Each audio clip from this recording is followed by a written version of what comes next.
પાટણ શહેરમાં ભેળસેળયુક્ત ખાદ્ય પદાર્થ વિરુદ્ધ એસઓજી પોલીસ અને ખોરાક તથા ઔષધ નિયમન તંત્રની ટીમે મોટી કાર્યવાહી કરી છે। 3 દરવાજા ઘી બજાર વિસ્તારમાં આવેલી મોદી ભાવેશભાઈ જેસંગભાઈની એફપીઓ પર દરોડા દરમિયાન શંકાસ્પદ ગુણવત્તાવાળા ઘીનો મોટો જથ્થો મળી આવ્યો છે।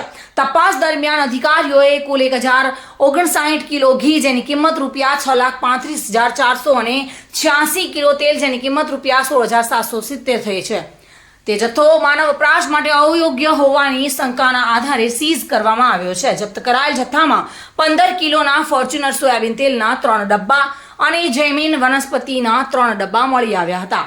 વધુમાં વિવિધ પેકિંગમાં ઘીનો જથ્થો મળી આવ્યો હતો, જેમાં 41 ડબ્બામાં 614 કિલો તથા 36 ડબ્બામાં 269 જેટલું ઘી, 28 ડબ્બામાં 139 કિલો અને 19 ડબ્બામાં 37 કિલો ઘી હતું। અધિકારીઓએ વિવિધ બ્રાન્ડના ઘીના 4 અને ખાદ્ય તેલના 2 નમૂના લઈને લેબોરેટરી ટેસ્ટિંગ માટે મોકલ્યા છે।